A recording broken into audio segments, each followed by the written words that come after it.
Hola, bienvenidos a todos los que están escuchando del otro lado. Un honor estar acá participando de estas jornadas que buscan ser un poco introductorias del pensamiento kierkegaardiano en Colombia, ¿no? En Bogotá. Así que bienvenidos todos desde Buenos Aires.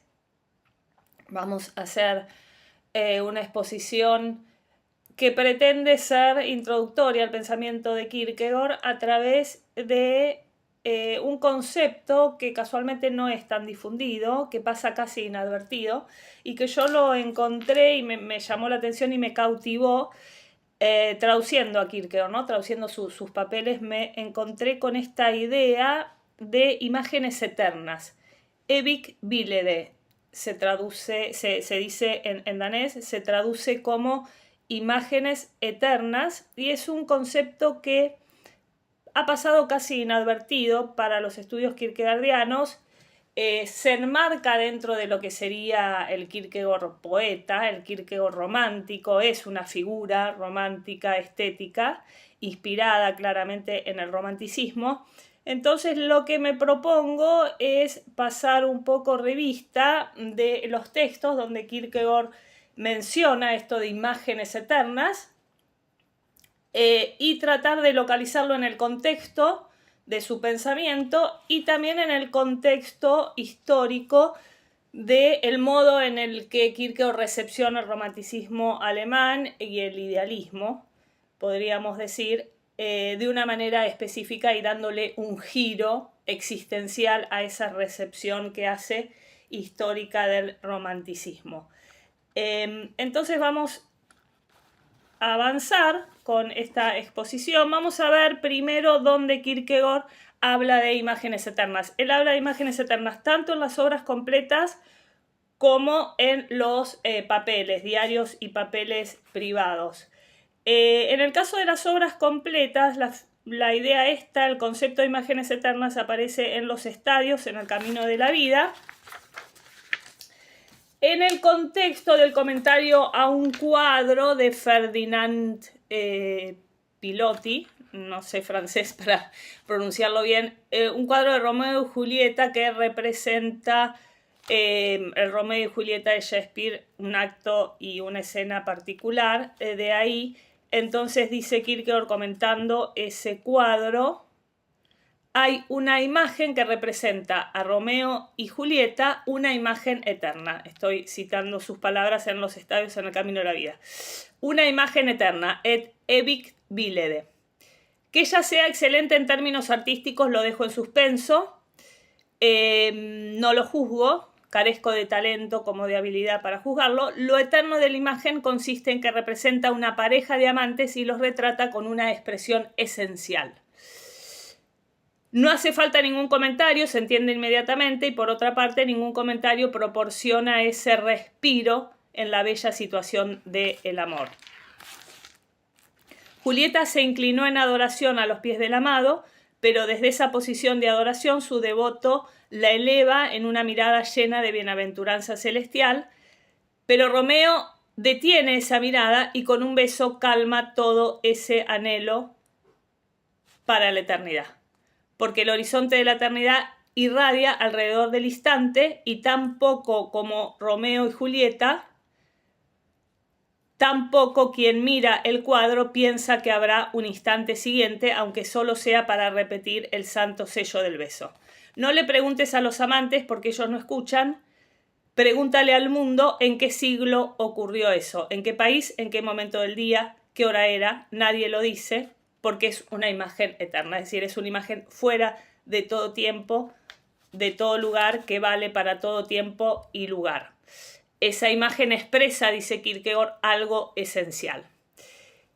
La idea de imágenes eternas aparece por segunda vez en el texto que se llama El sumo sacerdote, el publicano y la pecadora, en relación, hablando Kierkegaard de la pecadora arrepentida, y ahí dice también que la pecadora arrepentida del Evangelio es una imagen eterna.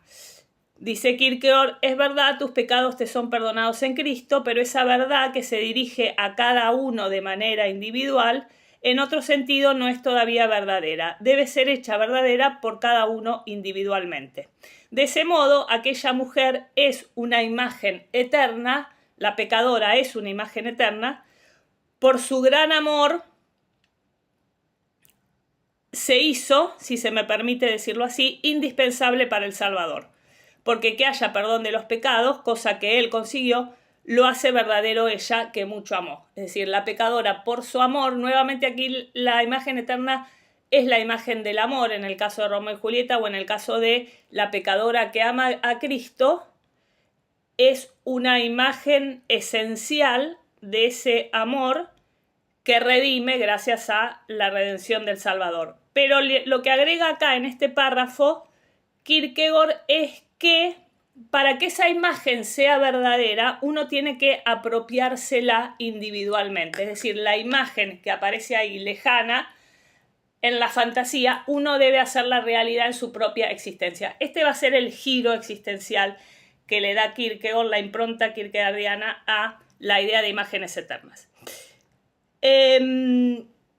Luego pasamos a los papeles, donde vuelve también la idea de imagen eterna, en este caso relacionada con fenómenos paisajísticos.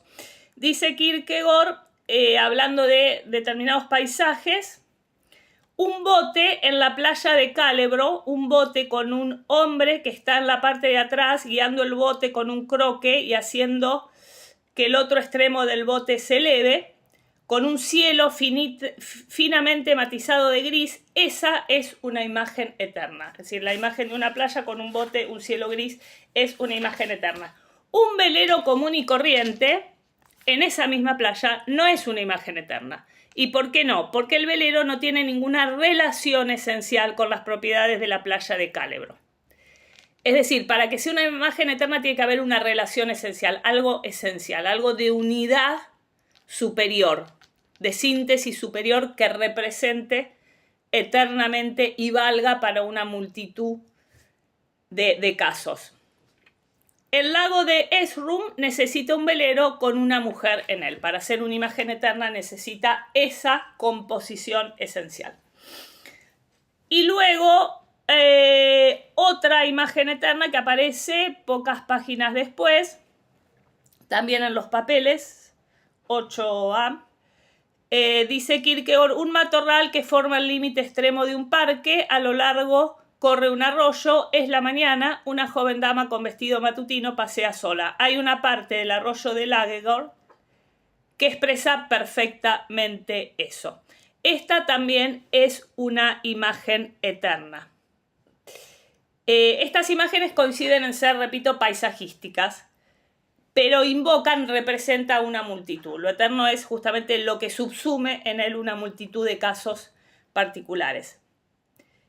Y un último caso que quiero mencionar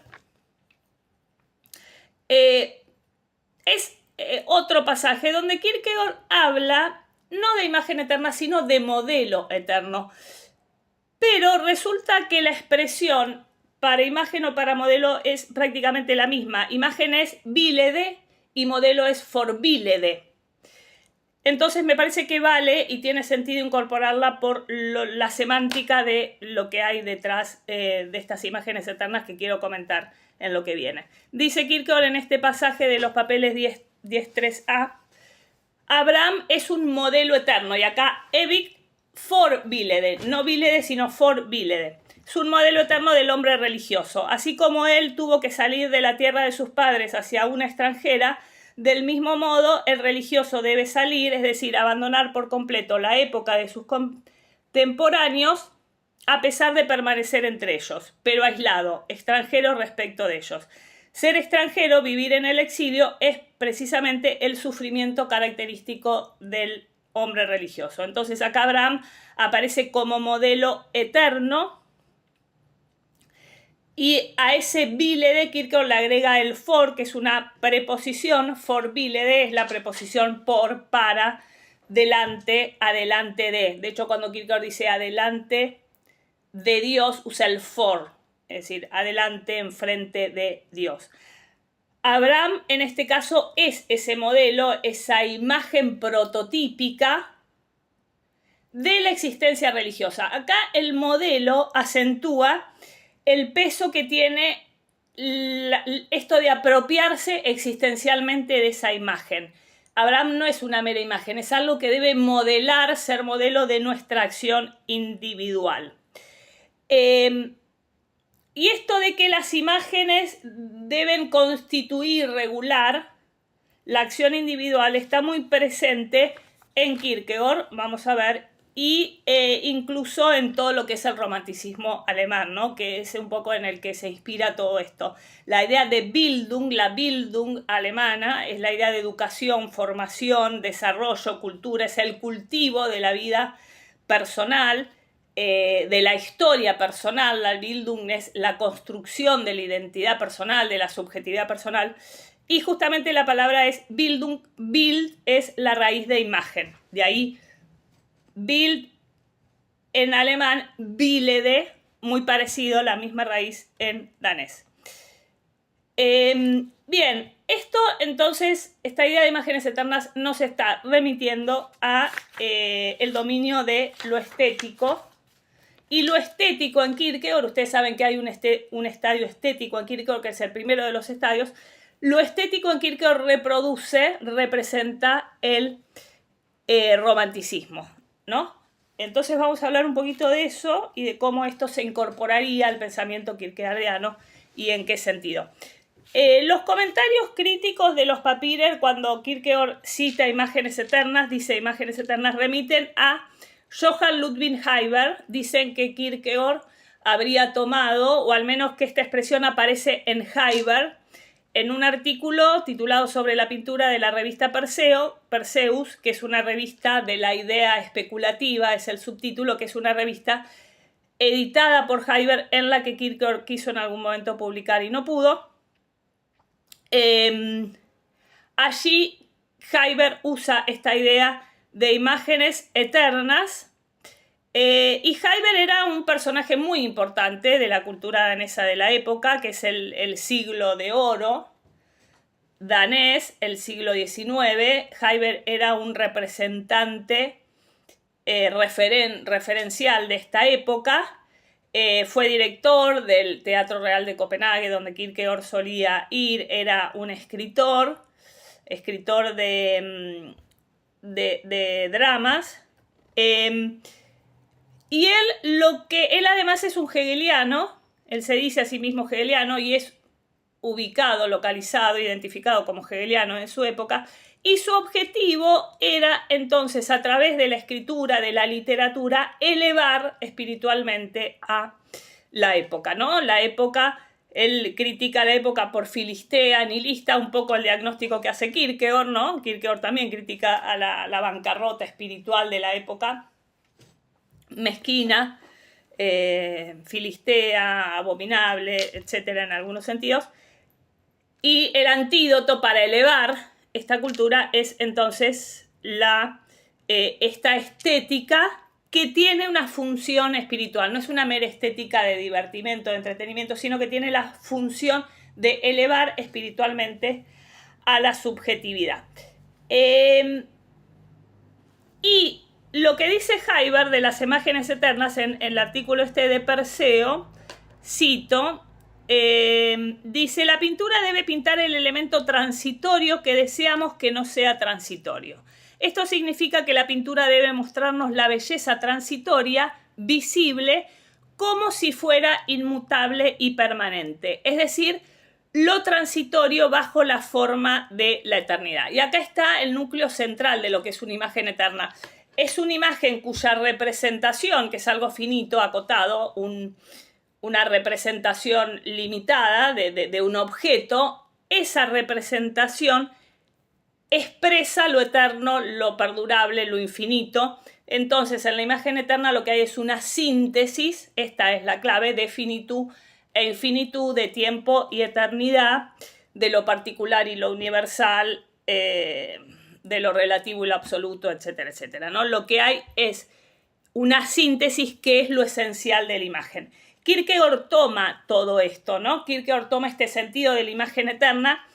La imagen eterna está representando en ese paisaje finito, en ese Abraham, en ese Romeo y Julieta, una eternidad. Por eso no tiene tiempo y hay una relación esencial que es una unidad de sentido absoluto. Hay ahí expresado, en esa particularidad, un sentido absoluto. Ahora, el hecho de que la imagen en lo relativo, lo finito, exprese lo infinito y eterno, supone a su vez cierta contradicción, que es lo típico de Kierkegaard, ¿no? El pensamiento kierkegaardiano es un pensamiento de la contradicción, de la dialéctica. Entonces, hay una síntesis, pero una síntesis que intenta unificar una fuerza dialéctica, una fuerza de autocontradicción. Entonces, Kierkegaard dice, la imagen eterna es una autocontradicción dialéctica. Y esa contradicción, entonces, busca la reconciliación de la síntesis. ¿Cuál es el tiempo de esa imagen eterna? ¿En qué momento, en qué tiempo acontece? En lo que Kierkegaard va a llamar el instante. El instante es la síntesis eterna del tiempo, digamos. Es la expresión, el reflejo de la eternidad en el tiempo. Eso está en el concepto de la angustia, por ejemplo, tienen la idea de instante, que es una idea central en Kierkegaard. El instante es el átomo de la eternidad en el tiempo. Entonces, el instante es también una síntesis, y es una síntesis tensionada por esa contradicción entre el tiempo y la eternidad. Justamente la etimología de instante en danés, que es øyeblikket, literalmente significa golpe de vista, vistazo. El instante es el vistazo, el vislumbre, el atisbo, es decir, es la mirada que ve en un instante. Y esto alude a las imágenes eternas, porque la imagen eterna es lo que se capta en el instante. Yo miro, doy un golpe de vista, un vislumbre, un atisbo, y ahí capto entonces esa eternidad en el instante de la mirada, que es la definición etimológica de instante. øyeblikket, que es golpe de vista. Ese instante, entonces, va a decir Kierkegaard, es la plenitud del tiempo, es lo que interrumpe el tiempo y lo sintetiza en su totalidad. Bien, las imágenes eternas son un producto de la imaginación, por eso imágenes, pero no de cualquier imaginación. Acá tendríamos que analizar un poquito cuál es el concepto de imaginación que está detrás de las imágenes eternas. No es la imaginación clásica reproductiva en sentido clásico, la imagen es la que media entre la sensibilidad y la inteligencia y es la que reproduce el objeto en su ausencia. La imagen, cuando el objeto está, hay percepción directa, cuando el objeto no está, hay una imagen, una representación que justamente sintetiza, unifica todas esas percepciones en una unidad y que puede reproducirla en ausencia del objeto. Ese es el concepto clásico, digamos, aristotélico, clásico de imaginación reproductiva. Es decir, la imaginación que reproduce objetos en su ausencia, los sintetiza y los rememora. No es este el concepto de imaginación que está detrás de esto. El concepto de imaginación que está detrás de esto es un concepto de imaginación que aparece en la modernidad a partir de Kant y sobre todo con Fichte y los románticos, de lo que se llama imaginación creadora. Que tendríamos entonces que ver un poquito de qué se trata. A esta imaginación creadora apunta Kierkegaard en un pasaje de La enfermedad mortal, muy conocido, donde él habla de lo fantástico y de la fantasía, que en realidad es otro nombre para la imaginación. Fantasía e imaginación son básicamente lo mismo. Kierkegaard los usa en el mismo sentido, la palabra fantasía, de fantasien, y imaginación, que es en Inbildungskraften, relacionado con el alemán Einbildungskraft. Estos dos términos etimológicamente distintos, uno más ligado al latín, otro ligado más al sentido más griego. Fantasía es griego, imagen es latino, pero básicamente son lo mismo, Kierkegaard los usa en el mismo sentido. Acá entonces en La enfermedad mortal él habla de la fantasía, usa la palabra fantasía en lugar de Inbildungskraften, pero en el mismo sentido. Él dice lo fantástico se relaciona con la fantasía, pero la fantasía se relaciona a su vez con el sentimiento, el conocimiento, la voluntad. La fantasía es en general el medio de la infinitización. es una reflexión infinitizante. Por eso el viejo Fichte, con razón, asumió, incluso en relación con el conocimiento, que la fantasía es el origen de todas las categorías. El sí mismo es reflexión y la fantasía es reflexión, es la reproducción del sí mismo, que es la posibilidad del sí mismo. La fantasía es la posibilidad de toda reflexión. Este pasaje, que es un poco difícil porque hay que remitirse a Fichte, básicamente lo que nos dice y lo que nos interesa es que él está hablando de otra fantasía, que es la fantasía que empieza con Kant, Fichte y pasa a los románticos, que es la fantasía como facultad infinitizante. Es decir, la fantasía lo que hace es producir la idea infinita, producir la infinitud, que esa infinitud se refleja en lo que ya Kant llama idea. La idea no es lo mismo que la representación es finita de un objeto concreto, finito, limitado. La idea es infinita, es la idea de una totalidad. Por eso no la produce el entendimiento, sino que la produce una nueva facultad que es la fantasía. Esta fantasía entonces es el órgano de la infinitud. ¿Y qué es lo que posibilita entonces la fantasía? Lo que posibilita es salir de lo finito, porque básicamente el conocimiento, y esto es un problema que ya viene de arrastre de Kant, el conocimiento es finito, conoce causas finitas, está localizado en lo empírico y no puede salir de ahí. Entonces, la facultad que arranca, que supera, digamos, esa limitación del conocimiento es la fantasía. Esto ya... ahora vamos a ver, está ya en Kant, de Kant en adelante. Entonces, lo que permite la fantasía esta es justamente idealizar lo finito, infinitizarlo. En el idealismo, la definición de idealismo es que lo finito es ideal. Justamente, ¿por qué dirían los románticos o Kierkegaard? Porque hay una fantasía que infinitiza, eleva a la infinitud. Ahora, esta infinitud ideal que la fantasía produce en sí misma es una abstracción, es una imagen eterna, diría Kierkegaard, una imagen infinita, cuando tiene cierta síntesis con la finitud, pero no deja de ser una imagen. Entonces, tomando esto, vemos que la imagen eterna es justamente producida por esta reflexión infinitizante, eternizante, que toma lo finito, un paisaje, Romeo y Julieta, Abraham, la pecadora, toma lo finito y lo eleva a su sentido absoluto. Entonces, hay acá una síntesis de finitud e infinitud.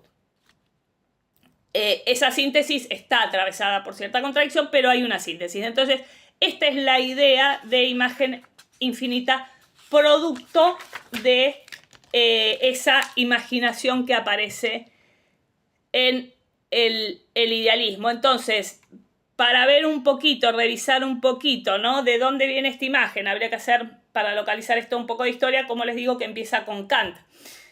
Kant introduce la idea de imaginación creadora, no ya meramente reproductora, como sería el caso de Aristóteles, sino de una imaginación creadora. Esta imaginación creadora aparece tanto en la crítica de la razón pura como en la crítica del juicio. La imaginación creadora de la crítica de la razón pura es esquematizante. Simplemente la imaginación creadora de la estética del juicio, de la crítica del juicio, es estética. Es la imaginación que produce la belleza.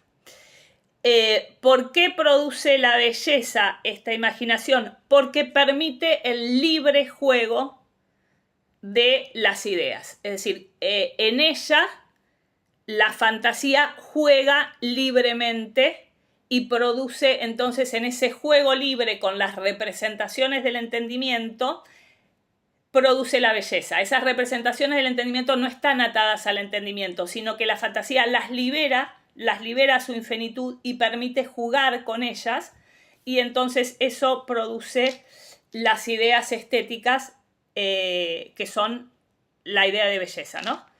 La imaginación juega libremente entonces con las representaciones del entendimiento, no está atada a la rigurosidad de la razón teórica. Fichte va a tomar esto y en Fichte la imaginación creadora pasa a ser la actividad pura, absoluta e incondicionada del yo. En Fichte, la fantasía es el principio absoluto e incondicionado de todas las categorías, como decía Kierkegaard, de toda otra actividad espiritual. Es como la intuición, la actividad pura y la intuición pura que está detrás de toda otra producción espiritual. Y finalmente los románticos entonces toman este concepto de fantasía creadora y la van a reinterpretar en la subjetividad concreta singular. La fantasía como aquella facultad creadora de la existencia singular del individuo singular. La fantasía es también un principio incondicionado, lo que libera al sujeto de la finitud a la cual lo ata el entendimiento. La fantasía lo libera a la infinitud y entonces le permite crear su subjetividad, su historia, su cultura, su Bildung, la idea esta alemana de Bildung, Bild como imagen, Bildung como la construcción de esas imágenes, habilitadas por la fantasía en su valencia eterna infinita.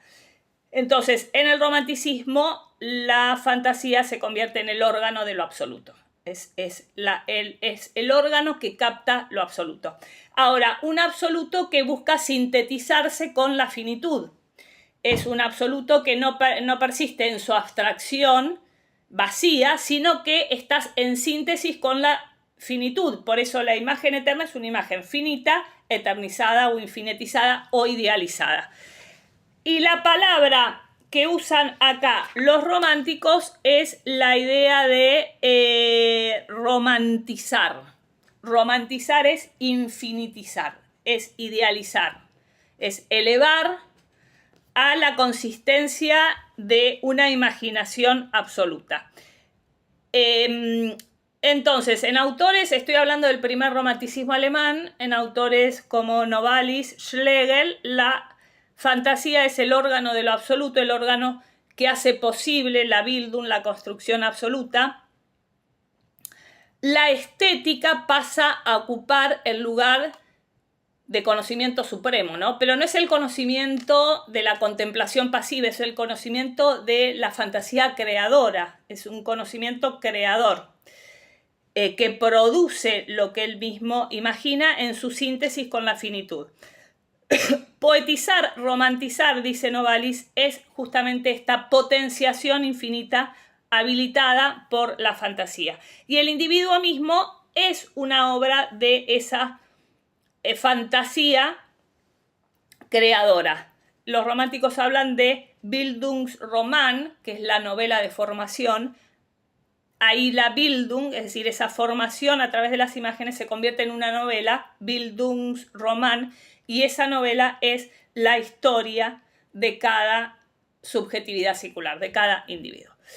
Bien, volviendo a Kierkegaard, hay mucho para decir acá atrás porque está todo el romanticismo, está Kant, está Fichte, esto daría para un libro, pero vamos, Fabio, que es organizador de esto, conoce muy bien esas arenas, pero vamos a volver a Kierkegaard. En Kierkegaard está todo esto. En las imágenes eternas de Kierkegaard está la imaginación fictiana, como él mismo dice, y está también el romanticismo. Claramente, la imagen eterna es una figura del romanticismo kierkegaardiano que la podríamos ubicar en el estadio estético, que es el que representa al romanticismo. Kierkegaard comparte entonces la idea de que la fantasía libera la idealidad, y al liberar la idealidad libera la libertad misma, ¿no? Porque en la finitud, en el entendimiento, no hay libertad. Hay libertad cuando salimos de ahí a lo infinito. Entonces la fantasía dispara la libertad en su propia percepción infinita. La fantasía sería como la captación de la libertad en su instante de infinitud emergente, originaria, donde aparece la libertad, antes de que esa libertad se haga acción concreta, porque cuando ya la libertad se hace acción concreta y tenemos la síntesis entonces con lo finito, con la singularidad, con lo particular, lo temporal, lo relativo, lo contingente, etc. Pero esa síntesis, entonces, encontrar esa síntesis es la tarea de la existencia concreta. Entonces Kierkegaard comparte todo esto, comparte la idea de la función de la fantasía como poetizante, idealizante, órgano de la infinitud, órgano de lo posible, órgano de la libertad. El problema, y acá viene lo específico de Kierkegaard, es que lo que Kierkegaard le critica al romanticismo y a Fichte es que en el estadio estético, que Kierkegaard asume lo romántico en el estadio estético, no hay una verdadera reconciliación. Porque la imagen, lo estético, es una síntesis de esa infinitud con lo finito, pero una síntesis meramente representada, una mera imagen, no hay existencia concreta. Entonces, la crítica de Kierkegaard va a ser que esa reconciliación estética en la imagen no es todavía reconciliación. Es en realidad, no expresa la fuerza que puede expresar la reconciliación. Es una reconciliación meramente abstracta, formal, vacía, cuya fuerza coincide finalmente con la impotencia, porque la fantasía solo alcanza una reconciliación imaginaria. Ella expone el ideal, pero no lo realiza. Y acá entonces viene el giro existencial que le da Kierkegaard a esta fantasía. Para que esta fantasía sea realmente reconciliadora, hace falta la acción concreta, la existencia libre del singular, la acción libre efectiva, la acción subjetiva, la verdad es la existencia. Bueno, el giro existencial fuerte de Kierkegaard aparece acá, ¿no? Esa imagen eterna debe ser realizada por la existencia individual, si no, no hay reconciliación posible. Esto es lo que le critica Kierkegaard al romanticismo, y esta crítica, si se quiere, remite a Hegel. En esta crítica Kierkegaard es hegeliano, y entonces lo que busca Kierkegaard es una reconciliación efectiva que no sea meramente abstracta. Y acá es entonces donde la función de la imagen eterna se relaciona con el modelo en el sentido fuerte. Cuando Kierkegaard le agrega a la Vilede el Vorbilde de Abraham, el for, esa idea de modelo de imitación existencial. Por eso a mí me interesaba traer la idea de Abraham, porque ahí aparece el Vorbilde en sentido fuerte, como una imagen eterna que exige ser imitada. Y exige ser imitada en la existencia. Es más, debe ser imitada. Y acá aparece entonces el giro existencial y el giro ético-religioso de lo que podemos llamar esta estética que se convierte en Kierkegaard en una existencia ético-religiosa efectiva. Entonces, a modo de conclusión, las imágenes eternas, sintetizando un poco, las imágenes eternas forman parte de la poética kierkegaardiana, expresan su potencia como escritor romántico, expresan su potencia estética, expresan el estadio estético. Kierkegaard mismo dice: soy esencialmente un poeta, mi vida es una existencia poética. Sin embargo, Kierkegaard le da un giro existencial a todo esto. Entonces esas imágenes eternas también dan cuenta del giro existencial que les da Kierkegaard. La imagen per se no logra la síntesis que debe lograr la existencia. Ahora, las imágenes valen como aspiración, valen como disparador de la infinitud y de la libertad, pero no logran la reconciliación. Entonces, Kierkegaard coincide con el modelo, con el romanticismo, en que esas imágenes tienen una función disparadora, emergente de la idealidad. Las imágenes eternas son imágenes primordiales, arquetípicas, que funcionan como modelos reguladores, si se quiere, de la acción libre, como fundamento de la acción libre, porque muestran muestran y disparan la elevación, es decir, elevan, disparan, son fundamento. Pero para Kierkegaard, la imagen eterna debe ser creadora, productora, no de ficciones, no de estética, sino de existencia libre. Es decir, la imagen eterna, producto de la imaginación creadora, debe crear existencia libre. Su libertad consiste en realizar lo imaginado en la existencia singular. Y acá entonces hay una separación de Kierkegaard de todo lo que es el romanticismo, donde él ya no va a hablar de la Bildung, que es típica del romanticismo, sino que va a hablar de una edificación. Kierkegaard yo leo un poco que hay una sustitución de la Bildung alemana por lo que es la edificación, los discursos edificantes de Kierkegaard. Todo eso apunta a una opbyggeling en danés, que no es justamente lo que yo pongo, es la Bildung alemana a la opbyggeling, la edificación que busca Kierkegaard, ético-religiosa, donde la imagen estética se convierte en modelo a seguir, en Vorbilde ético-religioso. Y acá el último modelo a seguir, la imagen eterna, que es modelo eterno estrictamente dicho, y último es Cristo, ¿no? Entonces, Cristo es el modelo de una opbyggeling absoluta. Como cierre, entonces, en este sentido, Kierkegaard sustituye la Bildung alemana de Bild, imagen, en el sentido de un desarrollo progresivo infinito de la Bild, de la imagen eterna, por un proceso de edificación opbyggeling ético-religioso que encuentra en Cristo su prototipo esencial, su imagen y modelo esencial, junto con la gracia de la realización efectiva. Es decir, acá Cristo no es solo el modelo, la imagen eterna, sino además es la gracia efectiva de su realización.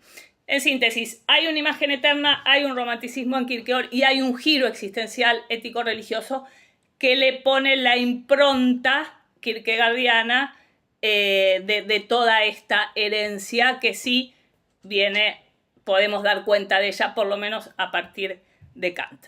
Así que hay mucho más para decir en sentido histórico kierkegaardiano, pero dejo aquí y espero que les haya gustado y que podamos intercambiar en alguna instancia estas ideas.